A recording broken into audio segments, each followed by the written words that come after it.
दोस्तों, मेरा नाम है कुमकुम बिनवाल। जब हम किसी से बहुत नाराज़ होते हैं तो हम क्या करते हैं? उससे झगड़ा करते हैं, उस पर बरसते हैं, उस पर भड़कते हैं। लेकिन जब नाराज़गी हद से ज़्यादा बढ़ जाए या फिर हम कोई फ़ैसला लेने पर उतारू हो जाएं और हमारे लिए फ़ैसला लेना ज़रूरी हो जाए, तब हम क्या करते हैं? हम साइलेंट हो जाते हैं, हम शांत हो जाते हैं, हम उस इंसान से बात करना बंद कर देते हैं, क्योंकि हमारे मन में चल रहा होता है कि अब हमको अपनी इस सिचुएशन को बदलना है, हमें आगे बढ़ना है। यही कर रहे हैं क्या नीतीश कुमार बीजेपी के साथ? दोस्तों, नीतीश कुमार पलटी मारेंगे, नहीं मारेंगे, कब मारेंगे? बीजेपी के साथ बातचीत बंद कर दी है, बीजेपी के लोग मना रहे हैं। इन तमाम राजनीतिक घटनाक्रम के बीच नीतीश कुमार अचानक दिल्ली आ रहे हैं। जी हाँ दोस्तों, नीतीश कुमार आज दिल्ली में हैं और दिल्ली में वो कांग्रेस नेताओं से मुलाकात करने वाले हैं। ये बात बीजेपी को हजम होगी कि नहीं होगी? बिहार की राजनीति आने वाले वक्त में कितनी बड़ी करवट लेने वाली है, सब कुछ मैं आपको तफसील से बताऊंगी। साथ में आपको ये भी बताऊंगी दोस्तों कि वो बीजेपी जो फोकस कर रही थी कि दिल्ली के चुनाव पर कैसे पूरा ध्यान लगाया जाए, क्योंकि फरवरी में केजरीवाल के साथ बीजेपी की भिड़ंत होनी है, उस बीजेपी के ये समझ नहीं आ रहा कि दिल्ली तो छोड़िए, बिहार कैसे मैनेज होगा। दोस्तों, नीतीश कुमार पिछले कई दिनों से शांत हैं, एकदम साइलेंट हैं। इस बीच बीजेपी की तरफ से लगातार बयानबाजी आ रही है। कभी अमित शाह एक इंटरव्यू में कह देते हैं कि संसदीय बोर्ड की बैठक होगी, उसमें तय किया जाएगा कि बिहार में नेता कौन होगा। वहीं दूसरी ओर बिहार के बीजेपी के डिप्टी सीएम कह देते हैं कि अटल जी को सच्ची श्रद्धांजलि तब मिलेगी जब बीजेपी अपने दम पर सीएम बनाएगी, अपने दम पर सरकार बनाएगी। हालांकि सच्चाई यह है कि बीजेपी के तमाम नेताओं को बैकफुट पर आना पड़ा और नीतीश कुमार के नेतृत्व को स्वीकार करने वाली बात बोलनी पड़ी। लेकिन इन सब के बीच नीतीश कुमार शांत हैं, नीतीश कुमार चुप हैं और उसी चुप्पी को ओन करते हुए नीतीश कुमार आज दिल्ली में हैं। दोस्तों, टेक्निकली अगर नीतीश कुमार के कार्यक्रम को देखें तो आज नीतीश कुमार दिल्ली में पूर्व प्रधानमंत्री डॉक्टर मनमोहन सिंह के परिवार से मुलाकात करने वाले हैं और उन्हें श्रद्धांजलि देकर अपनी संवेदनाएं व्यक्त करने वाले हैं। लेकिन नीतीश कुमार जब दिल्ली आएंगे तो जाहिर सी बात है कई कांग्रेस नेताओं से मुलाकात भी होगी, औपचारिकता ही सही लेकिन मुलाकात तो होगी, क्योंकि नीतीश कुमार डॉक्टर मनमोहन सिंह के घर जा रहे हैं। डॉक्टर मनमोहन सिंह तो खांटी कांग्रेसी रहे और डॉक्टर मनमोहन सिंह के घर जब नीतीश कुमार होंगे तो वहां कोई ना कोई कांग्रेसी भी होगा, कोई ना कोई कांग्रेस का नेता होगा ही होगा, क्योंकि कांग्रेस के नेता हैं और लगातार वहां कांग्रेस के नेताओं का जो आने का सिलसिला है वो पिछले 2 दिन से जारी है। तो ऐसा तो हो नहीं सकता कि बातचीत ना हो, औपचारिकता ही सही, लेकिन कुछ तो खुसर पुसर हो ही रही है राजनीतिक गलियारों में कि नीतीश कुमार अगर डॉक्टर मनमोहन सिंह के घर आएंगे तो क्या बात करेंगे। हालांकि नीतीश कुमार के कार्यक्रम को लेकर यह भी जानकारी आई है कि डॉक्टर मनमोहन सिंह के परिवार वालों से मिलकर नीतीश कुमार दिल्ली में जो उनका रेगुलर हेल्थ चेकअप होता है वो कराकर वापस चले जाएंगे। हाल के दिनों में नीतीश कुमार की तबीयत को लेकर भी बहुत सवाल खड़े हुए, लेकिन कोई ये नहीं देखता कि नीतीश कुमार की तबीयत तभी खराब होती है, मतलब नीतीश कुमार की तबीयत खराब होने की या उनके हॉस्पिटल में एडमिट होने की तभी खबर आती है जब बीजेपी की तरफ से कोई ऐसा बयान आता है जो नीतीश कुमार को नाराज करे। जब भी जेडीयू का कोई फैसला लेना हो, जेडीयू को लेकर कोई बयान देना हो, नीतीश कुमार की तबीयत कभी ऐसे खराब नहीं होती है। खैर, अब नीतीश कुमार की तबीयत खराब नहीं और हम उम्मीद भी करते हैं कि नीतीश कुमार की तबीयत कभी खराब ना हो। लेकिन सुनने में अभी आ रहा है कि डॉक्टर साहब के घर जाएंगे नीतीश कुमार, उसके बाद रेगुलर हेल्थ चेकअप कराएंगे और उसके बाद वापस बिहार चले जाएंगे।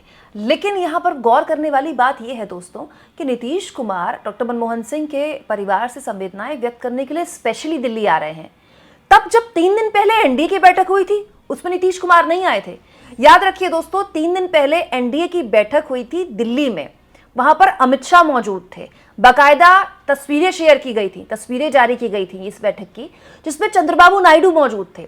सुनने में आया कि अमित शाह करीब 1 घंटा बोलते रहे, सारे नेता सुनते रहे। उसके बाद चंद्रबाबू नायडू ने अमित शाह से मुलाकात की, फोटो शेयर की, मोदी जी से मुलाकात की, फोटो शेयर की, निर्मला सीतारमण की मुलाकात के साथ फोटो शेयर की।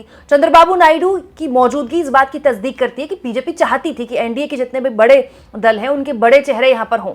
बीजेपी चाहती थी कि नीतीश कुमार भी यहाँ पर आए, लेकिन नीतीश कुमार नहीं आए। वो अलग बात है कि जेडीयू के प्रतिनिधि भेजे गए, लेकिन नीतीश कुमार उस वक्त एनडीए की बैठक जो 3 दिन पहले हुई है, मात्र 3 दिन पहले, उसके लिए दिल्ली नहीं आए। लेकिन नीतीश कुमार 3 दिन बाद अपने कार्यक्रम के लिए दिल्ली आ रहे हैं। यह इस बात की तस्दीक कर रहा है दोस्तों कि नीतीश कुमार अब बीजेपी को छका रहे हैं अपने साइलेंट पॉलिटिक्स के जरिए। वो कहते हैं ना कि जब कोई नाराज हो, जब तक वो आपसे लड़ रहा है, लड़ाई झगड़ा कर रहा है, आपसे बहस कर रहा है, बहुत अच्छा है, खुश रहिए, इसका मतलब उसको आपसे उम्मीद है।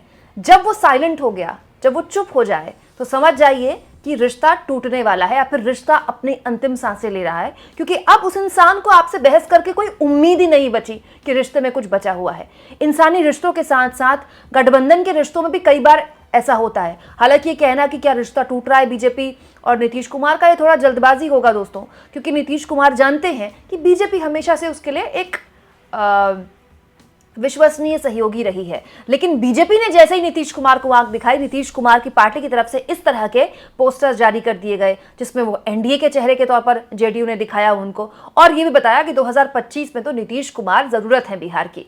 यही नहीं, सिर्फ सोशल मीडिया में शेयर नहीं किए नीतीश कुमार की पार्टी ने ये फोटोज, बाकायदा बिहार में भी ऐसे पोस्टर्स चस्पा कर दिए गए हैं। और ये सब तब हो रहा है जब लालू यादव के विश्वास पात्र भाई वीरेंद्र, जो कि आरजेडी के विधायक भी हैं, लालू यादव के एकदम सेनापति माने जाते हैं, उन्होंने खुला ऑफर दे दिया नीतीश कुमार को। अभी कुछ दिन पहले मैंने आपको ये भी खबर दिखाई थी जिसमें मैंने आपको बताया था कि लालू यादव के विश्वास पात्र आरजेडी के विधायक भाई वीरेंद्र ने नीतीश कुमार के लिए कह दिया कि पॉलिटिक्स है, पॉलिटिक्स में तो संभावनाओं का खेल होता है, पहले भी आए हैं आगे भी आएंगे, पहले भी पलटे हैं आगे भी पलटेंगे, और देखते जाइए आगे क्या होता है। और हम तो उनका सम्मान करते हैं, नीतीश कुमार को स्वागत करते हैं कि वो सांप्रदायिक ताकतों को छोड़कर अगर आना चाहते हैं तो उनका सम्मान है। मतलब लालू यादव की पार्टी न्योता दे रही है नीतीश कुमार को। नीतीश कुमार बीजेपी के बयानबाजी और बीजेपी के तमाम नेताओं के लगातार बयानों पर चुप हैं, और इस बीच नीतीश कुमार दिल्ली आ रहे हैं। तो बड़ा सवाल पूछने वाले पूछ रहे हैं कि नीतीश कुमार अगर दिल्ली आ सकते थे तो 3 दिन पहले जो एनडीए की बैठक हुई इतनी महत्वपूर्ण, जिसमें हर हाल में बीजेपी चाहती थी कि नीतीश कुमार की मौजूदगी हो, उसमें मौजूदगी दर्ज क्यों नहीं कराई? इस घटनाक्रम में एक और चीज हुई है दोस्तों, अंबेडकर वाला अमित शाह का बयान। याद कीजिए, बीजेपी ये सोचती है कि इस बयान को उसने कैसे भी करके डैमेज कंट्रोल कर लिया है, लेकिन क्या कर लिया है? अगर ऐसा होता तो नीतीश कुमार की दिल्ली में मौजूदगी क्यों नहीं थी 3 दिन पहले? दोस्तों, बीजेपी ये चाहती थी, खासतौर पर अमित शाह ये चाहते थे कि अंबेडकर वाले बयान को लेकर जिस तरह से कांग्रेस पार्टी मुद्दा बना रही है, देश भर में कांग्रेस पार्टी ने 100 प्रेस कॉन्फ्रेंस कर दी इस मामले को लेकर, ऐसे इस मामले में न केवल एनडीए बीजेपी के साथ दिखे बल्कि कोई साझा प्रेस कॉन्फ्रेंस भी हो जाए। लेकिन ना नीतीश कुमार आए, ना एकनाथ शिंदे आए, आने को केवल एक चंद्रबाबू नायडू आए। हालांकि नीतीश कुमार और एकनाथ शिंदे और तमाम दलों के प्रतिनिधि आए थे यहाँ पर, लेकिन नीतीश कुमार ने ना आकर इस बात की भी तस्दीक कर दी कि अंबेडकर वाले बयान पर इतना सहज नहीं है नीतीश कुमार, या फिर वो समर्थन जो नीतीश कुमार से उम्मीद कर रहे थे अमित शाह, वो कम से कम फिलहाल नीतीश कुमार देते नहीं दिखाई दे रहे हैं। बड़ा सवाल ये है दोस्तों कि अब नीतीश कुमार दिल्ली आ रहे हैं और दिल्ली आकर वो अपने कार्यक्रमों में जा रहे हैं, तो ये किस तरह का संकेत है बीजेपी के लिए? क्या बीजेपी की ये बात समझ में आ गई है कि नीतीश कुमार को वो नाराज नहीं कर सकती, या फिर नीतीश कुमार को ये बात समझ में आ गई है कि अपने जो फल हैं वो एक ही टोकरी में डालकर उनको हो सकता है कि अगले साल होने वाले बिहार विधानसभा चुनाव में नुकसान हो जाए? दोस्तों, नीतीश कुमार के लिए लालू यादव ने एक बात बोली थी जो मैं हमेशा कोट करती हूँ, नीतीश कुमार वो नेता है जिनके पेट में दांत हैं। जब भी नीतीश कुमार ने बोला है कि वो कभी पलटी नहीं मारेंगे, तब नीतीश कुमार पलटी मारते हैं। नीतीश कुमार ने पिछली बार जब वो तेजस्वी यादव के साथ सरकार चला रहे थे, उन्होंने ये बोला था कि वो मरना पसंद करेंगे लेकिन वो बीजेपी के साथ नहीं जाएंगे, और कुछ महीने बाद उन्होंने तेजस्वी यादव के साथ गठबंधन तोड़ लिया और उसके बाद उन्होंने